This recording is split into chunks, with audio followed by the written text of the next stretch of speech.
3 seconds. That's how long it takes for a man to decide whether you're a person or a piece of furniture.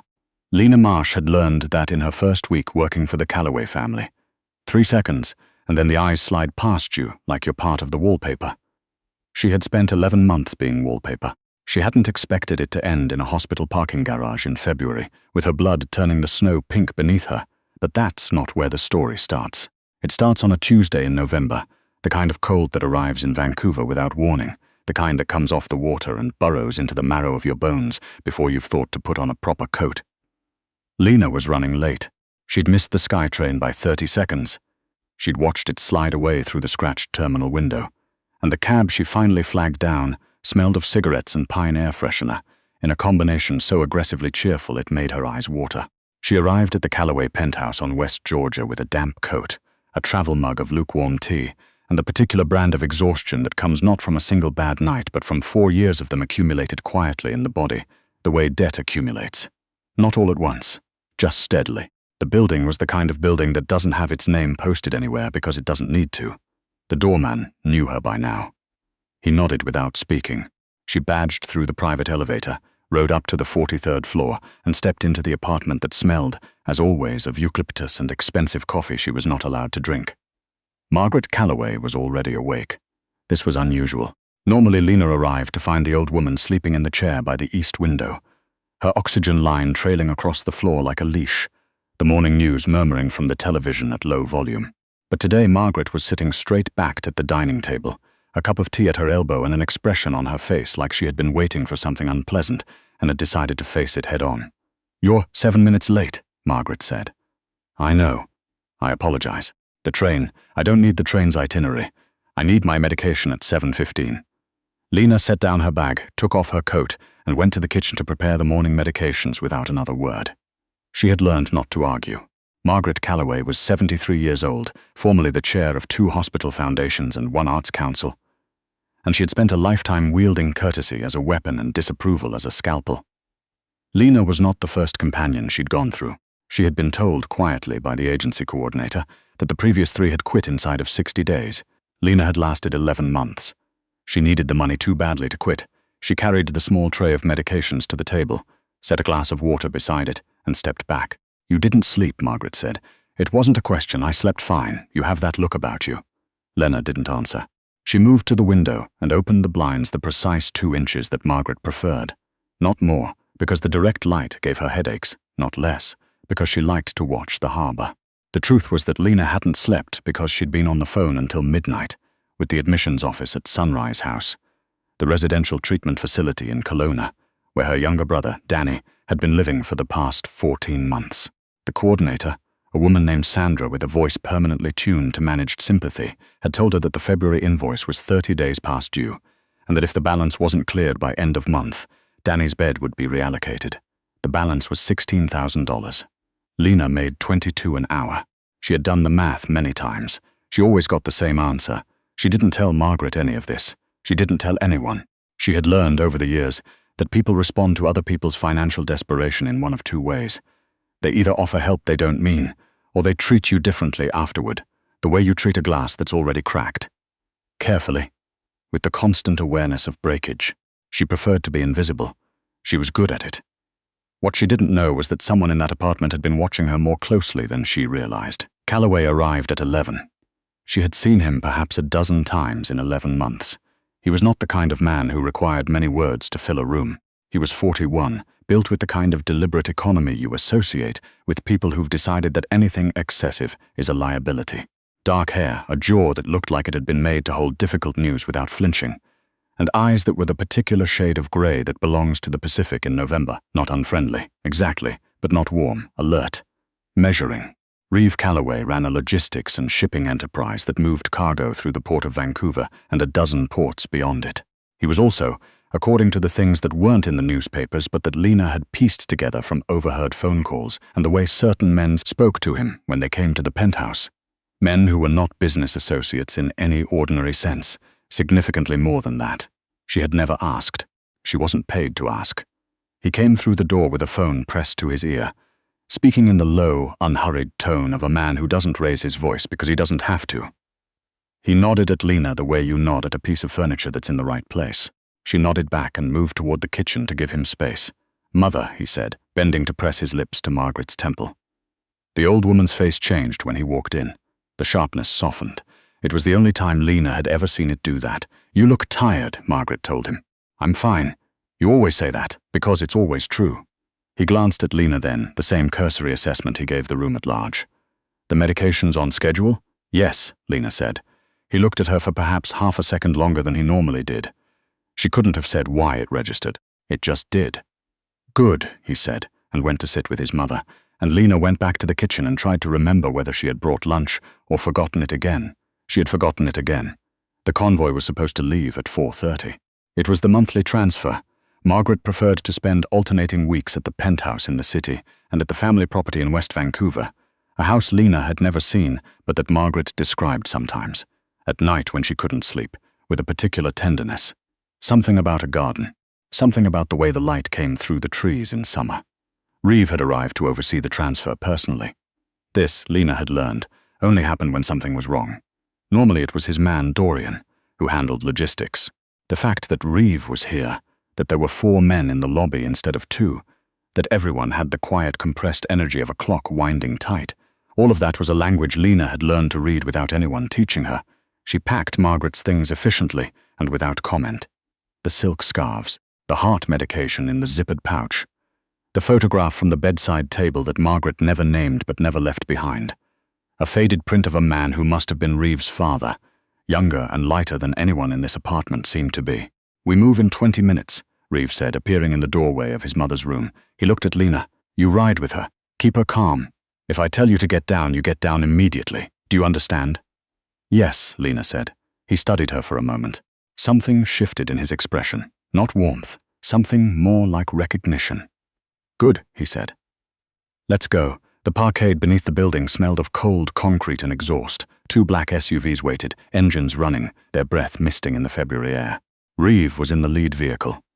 Lena helped Margaret into the second, buckled her seatbelt, and climbed in beside her. The door sealed shut with the specific airtight click of a vehicle that had been reinforced in ways that weren't visible from the outside. Margaret's hands were tight in her lap. Lena reached out and covered them with her own without thinking. "It's a 20-minute drive," Lena said. "I know how long it takes to get to my own house," Margaret said, but she didn't move her hands away. They turned onto Burrard, heading for the bridge. The city moved past the windows in a smear of headlights and wet pavement, the rain coming down now in the sideways manner it had in Vancouver in winter, horizontal and mean. Lena noticed the garbage truck half a second before it stopped making sense. It was parked at an angle on the bridge's shoulder, partially blocking the right lane, which forced the convoy to slow and shift left. Normal enough. But then she saw the second one, at the far end of the bridge, and she understood, the way you understand something your body knows before your mind catches up, that they were being funneled. "Down," she said to Margaret. "Lean forward." "Now what? Now, please." She put her hand on the old woman's shoulder and pressed, not hard, just firmly enough to break through the resistance. The first sound was the lead SUV's tires. Not an explosion, but a sharp pneumatic crack, the sound of something puncturing what it had no business puncturing. The vehicle lurched sideways, slamming into the concrete barrier. Then the gunfire. It was not like the movies. It was faster, more mechanical, more indifferent. The sound was everywhere at once, and the rear window behind Lena's head bloomed into a constellation of cracks that held but did not break. She could see Reeve's door opening. She could see him pulling himself out, bleeding from somewhere above his ear. His left arm held at an angle that suggested something broken. He had a gun. He dropped one man on the bridge deck and was immediately pinned back by fire from the far barrier. He couldn't reach them. He was maybe 40 feet away and he couldn't reach them. The door handle on Margaret's side moved. Someone outside had the code, or they had a bypass, or the electrical system had shorted in the collision. It didn't matter. The door opened. The February air came in, tasting of rain and cordite. The man in the doorway was not large. That was what she registered first. He was compact, professional, and he was raising a weapon toward Margaret with the same expression you'd wear while opening a filing cabinet. Lena had no plan. She had no training. She had Danny's face in her mind. Danny at 22, still pale from detox, sitting across from her in the Sunrise House common room and saying, "I'm trying, Lena, I swear I'm trying." And she had the knowledge, the absolute physical knowledge, that if Margaret Calloway died in this car, the man 40 feet away who couldn't reach them would never recover from it. She moved. She put herself between the door and Margaret, turned her back to the man, and wrapped both arms around the old woman's head, pressing her down. The shots came so fast they felt like a single event. One caught her left shoulder. Two hit her back, one high, one low. A fourth grazed her side at the ribs. The fifth entered below the shoulder blade. She didn't fall immediately, that surprised her. She thought she would fall immediately. Instead, she remained upright, braced against the seat, holding Margaret down, for what felt like an extended and unnecessary amount of time before her legs stopped working, and she went sideways onto the floor mat, her cheek against the cold rubber, and the sound of the world narrowing to a high, clarifying tone. She could hear Margaret screaming. She could hear distantly the sound of Reeve arriving, not running, not shooting, but colliding with the man in the doorway at a velocity that ended very quickly and very finally. Then silence. Then Reeve's voice. Mama, and then again a different pitch entirely. Mama, and then Margaret's voice, cracked and shaking. Not me, it's the girl, Reeve. It's the girl. She felt hands on her. Large hands, pulling her up from the floor, and then she was no longer on the floor. Someone was saying her name, in a way she had never heard anyone say her name before, like it was a word they were afraid of losing. Lena. She opened her eyes. She saw Rain. She saw the bridge lights. She saw his face above her, and it was not the face she knew from the penthouse, the controlled, deliberate face of a man who'd decided to only show what he meant to show. This face was undone.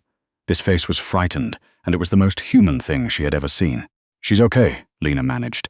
She's okay, I saw her, I know, he said. His hand was pressed against her side. She could feel the pressure but not the pain, and she understood distantly that this was probably not a good sign. Don't talk, don't. Dorian has the number for the facility, she said. Her voice sounded very far away to her own ears. For Danny. The February invoice. If I miss work, there's a letter. It's in my bag, inside pocket. Lena. His voice cracked on the second syllable. She hadn't known a voice could do that, crack in exactly one place, precise as a fault line. Stop. Stop talking about that. I need to know he's fine, he will be fine. I will handle it.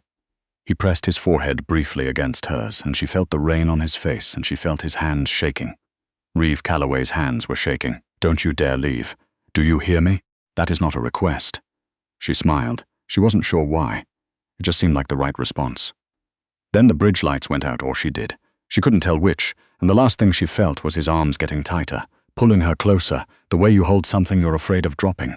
The clinic was 40 minutes outside the city on the way to Whistler, set back from the highway behind a stand of firs. It had no sign. It had a helicopter pad and a trauma team and a surgeon named Dr. Arlen Voss, who had, over the course of 20 years, developed an understanding with the Calloway family that was not discussed in any formal documentation. Reeve carried her in. The nurses would tell each other afterward, in the break room, in the way people share things they haven't fully processed. He carried her in. 6'2", in a ruined suit, with blood on his hands and a look on his face that none of them had words for.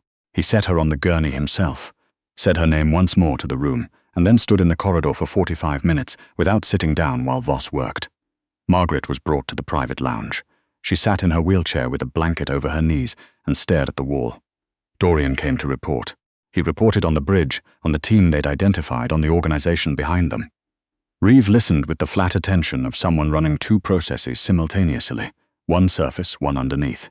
He asked the right questions. He gave the right orders. And then he said, "Go handle it." And Dorian left.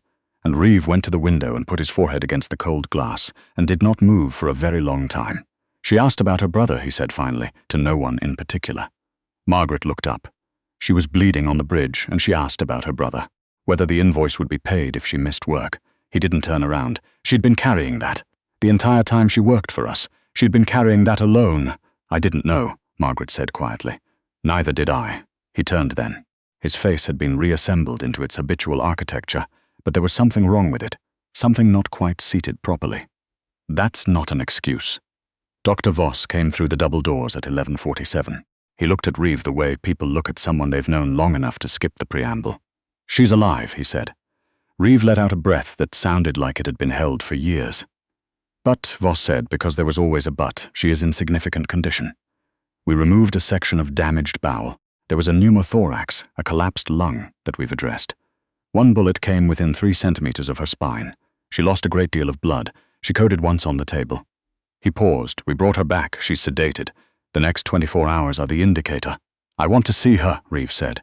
5 minutes, Voss said. "And do not touch the lines." She looked small in the ICU bed. That was the thing he wasn't prepared for. He had been watching her for months in the periphery of his life. A woman who moved with quiet efficiency through a space that didn't acknowledge her, and he'd registered the competence without registering the person underneath it. She was small. She had freckles across the bridge of her nose that he had never noticed from a distance. Her hands, lying on the blanket, were calloused and rough, the hands of someone who'd been working hard for a long time. He sat in the plastic chair beside the bed and looked at her for a while without speaking. "I know you can't hear me," he said finally. "Or maybe you can. I don't know how these things work." He leaned forward, elbows on his knees. "I went to your apartment before I came here. I needed to know who you were." He paused. "I know that's strange. It felt necessary." He had taken Dorian with him. The building was on Powell Street in a neighborhood that had been promised renewal for 20 years and was still waiting. The elevator didn't work. The hallway smelled of cooking oil and damp carpet. The apartment was 4C, third floor, and when Dorian had the super open it, Reeve had stood in the doorway for a moment before he stepped inside. It was clean, that was the first thing. Whatever else it was scrupulously, almost militantly clean. A mattress on a low platform frame, neatly made. A kitchen table with 2 chairs that didn't match. A bookshelf made of plywood and bricks, the way students do it in university, and sometimes keep for years after, because there's never quite the money to replace it with something real. He opened the refrigerator. Eggs, a block of cheese, an almost empty jar of apricot jam, a bag of coffee, that was it. On the kitchen table there was a folder. Inside the folder were invoices, all from Sunrise House, organized by date with the amount circled, a handwritten running total at the bottom. Beside it was a notebook with a budget she'd been keeping month by month, her handwriting small and upright and precise. The numbers were wrong. They didn't work. He could see, just looking at them, that they had never worked. That she had been subtracting from things she needed in order to send money north, that the heat in the apartment had been turned down to 10 degrees to save on the hydro bill, that she had not replaced her winter coat because the one she wore, the one he'd seen every morning, had been resoled and relined twice. He stood in the cold kitchen for a long time. "You were doing that the entire time," he said to her now, in the dim room with the monitors. "You were doing that every month alone, and you came in every morning at 7:15, and you didn't say a word." He reached out and touched her hand. It was cold. "I'm not going to let you go back to that," he said. "I don't know what that means yet. I don't know how to make sense of what I'm feeling, and I don't trust men who figure those things out quickly. But I know you are not going back to that apartment." He paused. "And Danny is fine. I called the facility this morning. The account is settled, not for the next month. For the next 3 years. His therapy, his housing, whatever he needs when he's ready to leave. I spoke to the director myself." He sat back. "I also told them if they ever send another letter worded that way, threatening, bureaucratic, designed to make a family member feel like they've failed, I'll buy the building and repurpose it as a parking lot." He almost smiled at his own words. Not quite. He looked at her face, the freckles, the dark circles under her eyes that were visible even now, even in the pallor of the sedation. "I don't know the color of your eyes," he said. It came out more quietly than he intended. 11 months. "And I don't know what color your eyes are." He stayed until Voss came to move him out. He didn't fight it. He went to find Dorian. She woke to the sensation of sound before image, a steady electronic beeping, the hiss of pressurized air, the distant murmur of something she couldn't locate. Her eyes felt like they'd been glued shut with something industrial. When she finally got them open, the light was wrong. Too white, too still. A hospital room. Not a hospital, she recognized. "Don't try to sit up." She turned her head. Reeve Calloway was sitting in a chair beside her bed. He was wearing a dark sweater instead of a suit, and he needed to shave, and there were the ruins of 2 days visible on his face. The hollows under his eyes, the particular exhaustion that comes from not sleeping in a place you don't trust yourself to sleep. He looked terrible. "Margaret," she said. Her voice came out in shards. "Safe, at the property. She calls here every 4 hours. His jaw tightened almost imperceptibly. "She's been calling every 4 hours. "Good." Lena closed her eyes, then opened them again. "How long?" 3 days. "You were sedated for 2 of them." 3 days. Danny. She felt the old panic rise, fast and familiar. "The facility," he said, leaning forward, putting his elbows on his knees. "I told you, it's handled. 3 years, fully paid. He doesn't know where the money came from. If you want to tell him eventually, that's your decision." She stared at him. "Why?" she said, and she didn't mean it as an accusation, just a genuine inquiry, the kind that comes when someone's behavior doesn't map to any framework you have for them. Reeve looked at her for a moment. He had the expression of a man deciding whether to say the actual thing or the more acceptable version of it. Because you came to work for us with $16,000 of medical debt and a coat with a patched lining, he said finally. And you showed up every morning at 7:15, and you never complained and you never asked for anything. And when a man pointed a gun at my mother, you didn't run. He paused. And because I spent 3 days sitting in that chair, realizing I had looked at you every morning for almost a year and hadn't seen you. Lena's eyes were wet. She didn't know when that had started. I'm not a soldier, she said. I'm a healthcare aide. I'm 28 years old and I have a PSW certificate and a brother in treatment and a bookshelves made of bricks. I know, that doesn't. She stopped. This doesn't make sense. No, he agreed. It doesn't. He reached out and touched her hand with 2 fingers, a gesture that had almost nothing in it, and somehow everything. Get better first. We'll figure out the rest of it when you can breathe without a tube. She laughed, which hurt so badly she immediately stopped laughing, which made him flinch, which made her laugh again despite herself. Stop, she said. You stop, he said, and for the first time in 11 months, she heard something that might have been the edge of warmth in his voice. 3 days after that, the door opened and Margaret Calloway was wheeled in. She looked smaller than Lena remembered. It was the first time Lena had seen her outside the penthouse, outside the controlled environment of her own life, and here, in a white clinical room, she looked precisely her age and not a day less. Her hands were in her lap. Her eyes, when they found Lena's face, went strange and wet in a way Lena had never seen. I owe you an apology, Margaret said. She said it the way people who aren't accustomed to apologizing say things, bluntly, without a preamble, like jumping off something cold. You don't. I do, Margaret said. She wheeled herself to the side of the bed without waiting for Dorian to help her. She looked at Lena's face for a long time. I treated you like a service, not a person. You came in every morning and I found fault with things that didn't merit it, and I knew while I was doing it that it was beneath me, and I did it anyway. Her voice had gone rough. And then she stopped. You covered me. You put your body between me and... She pressed her lips together. You don't have to repay it. I know I don't have to. I want to. Margaret reached out and took Lena's hand the way Lena had taken hers on the bridge. The mirror of it. I've asked Reeve to arrange for your brother to be brought down to Vancouver once he's ready. There's a recovery house in Kitsilano that has a good reputation. I've already spoken with the director. She paused. If you want that. Lena couldn't speak for a moment. Why are you all doing this? She managed. Margaret looked at her with the expression of someone who has arrived, late in life, at something they should have understood sooner, because you came into my home and took care of me with more dignity than I showed you, she said, and because my son hasn't looked at anyone the way he looks at you since before his father died, and because I am old enough to know when something matters and stupid enough to have almost lost it before I recognized it. She squeezed Lena's hand. Now stop crying. It's bad for your lung. Recovery was not a swift thing. It was slow and sometimes demoralizing, and it involved a great deal of pain that Lena tried to absorb quietly and failed at, alone in the dark at 2 a.m, until she stopped trying to be quiet about it. She was moved to the estate in West Vancouver after 10 days. The room they gave her had a window that looked onto the garden Margaret had described, bare in February. But Lena could see the structure of it, the stone paths, the espaliered trees against the wall, the places where things would come back in spring. She spent the first week sleeping. The second week trying to walk the length of the hallway with a physiotherapist named Glenn, who had the encouraging demeanor of someone who'd done this. Long enough to know that the worst thing you can say to a person in pain is that they're doing great. You're doing fine, Glenn told her, which was a different thing, and she appreciated it. Reeve was there most evenings. He didn't make it into something. He just arrived, which was its own kind of thing. He brought her books. Actual books, not the list of things he thought she should read, but books he had heard her mention in passing in the margins of conversations that hadn't technically been about her at all. She hadn't known he was listening.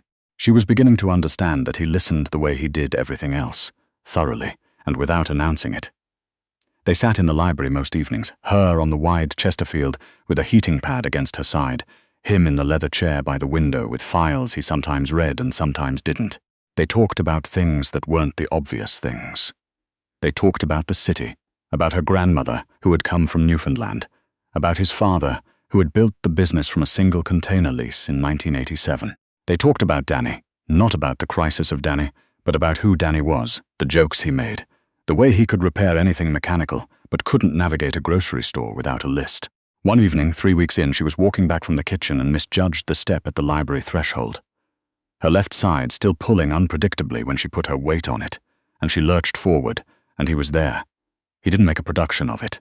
He just caught her, one arm around her waist, and held on until she had her balance, and then didn't let go, and she didn't ask him to. "I'm fine," she said, from a distance of approximately 6 inches from his collarbone. "I know," he said. "I'm going to be fine, properly fine. Glenn says by April I should be." "Lena." "What? Stop explaining yourself." She stopped. She could feel his heartbeat, which was faster than she would have expected for a man who projected such extraordinary stillness. "I'm not going to rush this," he said. His voice was low, careful, the voice of a man being precise because precision matters. "I need you to know that, whatever this is, I'm not going to."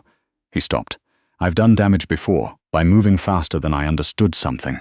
I'm not going to do that here." "Okay," she said. "But I need you to know," he continued, "that the reason I was on the bridge before the ambulance, the reason I stayed at the clinic, the reason I'm here every evening, sitting in that chair, reading files you've already read," she said. A pause. "Yes, I know," she said quietly. She tilted her head back to look at him. She finally knew the color of his eyes.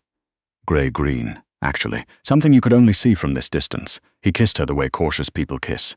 Slowly, and with the awareness of consequence, and with more feeling in it than either of them had prepared for.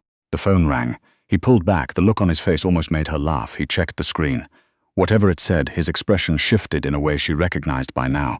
The transition, the door closing over the private room. "Dorian," he listened. He walked to the window. "Where?" he said. A pause. "Don't move him, I'm coming." He hung up and looked at her.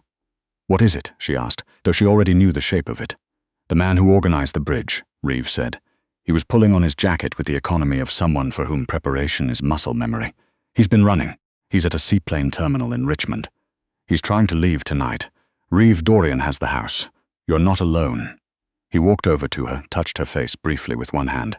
"Stay in this room, come back," she said. It came out simpler than she intended. He looked at her for a moment. Something moved across his face that he didn't try to manage. "Always," he said. The door closed, the lock engaged. She stood in the library listening to the sound of vehicles on gravel and the quiet after. She had Danny on the phone within the hour. He'd been told the minimum, that she'd been in an accident, that she was recovering, that he shouldn't worry. He was worrying anyway, which was new for him and which meant something, which she didn't say out loud because he'd hate it if she made it a thing. "You sound weird," he told her. "I had a tube in my throat for 2 days, Danny. Not that kind of weird."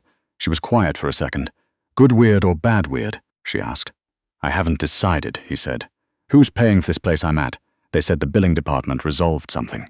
I asked Sandra and she got strange about it. Someone helping. Who? I'll explain later, Lena." His voice had the particular note it got when he was paying full attention, which was something he'd only recently started doing regularly, and which she was still getting used to. "Are you okay?" She looked out the window at the garden, at the bare February trees and the stone paths and the places where things would come back. "Yeah," she said. "I think I actually am." Reeve was back before 3 in the morning. She heard the door, the voices in the entrance, the particular specific sounds of the house resuming its normal weight after being held at tension. She had fallen asleep in the library chair and woken up stiff, her side protesting. She didn't go looking for him. She waited. He found her. He stood in the library doorway for a moment, still in his jacket, his hair damp from the February night, looking at her in the lamplight with an expression she was learning to read, the one that meant he was deciding something. "It's done," he said. She nodded. He crossed the room and sat down on the Chesterfield beside her, not close, not far. He leaned his head back against the cushions and looked at the ceiling. "The man's name was Prescott," he said after a while. "He'd worked for us for 6 years. Logistics coordinator. He had a relationship with a competing interest, had for 3 years. He thought that if Margaret, he stopped. He thought there would be a change in leadership, that the transition would benefit his arrangement." "He was wrong," Lena said. "Considerably." He turned his head to look at her. "I want to tell you something, and I need you to not turn it into a reassurance." "Okay. I have done things," he said, "in the course of running what I run, that I am not going to explain to you tonight and maybe not for a long time. I need you to know that before anything else. I am not a simple man or a safe one." "I know," Lena said. "You should probably— I grew up in East Van, Reeve. I'm not unaware of how things work." She looked at him levelly. "I'm not asking you to be someone else. I'm just asking you to be honest with me." He was quiet for a moment. The fire had burned down to embers. Outside, the firs moved in the wind off the inlet. "I can do that," he said. She reached out and put her hand over his. He turned his palm up and held on. It took 10 months for the scars to fade to the silver lines that Lena would, in her later life, consider the most honest thing she owned. The lung healed, the muscle healed. Her side still pulled when the weather changed, which in Vancouver was frequently, and which she came to think of as a reliable almanac. Danny came down from Kelowna in July. He was thin still, and careful in the way people are when they're new to sobriety and still finding their footing, but he was funny again. She'd forgotten how funny he was, before everything, and he shook Reeve's hand in the kitchen the first time they met and said, "Too loud, so you're the one," which Reeve bore with what Lena thought was remarkable equanimity. Margaret taught Danny to garden. That had not been planned by anyone. He simply appeared in the garden one Saturday morning while she was out there with her frame, telling the man she'd hired to do it wrong, and Danny, who could fix anything mechanical, started asking questions about the drip irrigation system, and 3 hours later they were both covered in dirt, and Margaret was giving him instructions at a volume that suggested she'd decided he was her project now. Lena watched them from the window of the library and thought about what it cost and what it was worth, and how those two things were not always the same calculation. In October, on a night that smelled of cedar smoke and the particular cold clarity of an early Vancouver autumn, Reeve came to where she was sitting on the terrace wall, looking at the water. He didn't kneel. She had known from months of watching him that he wouldn't. It was too theatrical for someone who communicated largely through presence and precision. He stood beside her, shoulder to shoulder, looking at the same water. He took a ring from his pocket. It was a sapphire, deep blue-green, the color of the inlet on a clear day, set in plain gold without any superfluous architecture. "I want to build something with you," he said. "Not a story about me and not a story about what you did on that bridge. Something else. Something neither of us has managed yet." He paused. "I'd like to try if you're willing." She looked at the ring. She looked at the water. She looked at him. "I'm going to need you to learn to sleep past 6, she said. "I will work on it. And to tell Margaret when she's being impossible, because she doesn't listen to me about it. She barely listens to me either. And Danny's going to be around a lot." "I know." He almost smiled. "He found my vintage irrigation manuals last week. I'm fairly certain he's reorganized my entire tool storage system. He does that. I noticed." She took the ring. She held it in her palm for a moment, the weight of it, the particular blue-green that she would always after this associate with the word yes. "Okay," she said. He put it on her finger. He kissed her temple. She leaned into him, and he put his arm around her, and they sat on the wall above the garden where nothing had yet come back. But the structure of it was there, the stone and the bone of it, and they both knew that in spring, things would. The girl who had arrived invisible had been seen. The man who had built his life on control had learned that the most important things come in on their own terms, unannounced, on a Tuesday in November, in the shape of a woman who didn't ask for anything and gave everything. It had taken 5 bullets to rearrange the world, and it had been in every way that counted entirely worth it.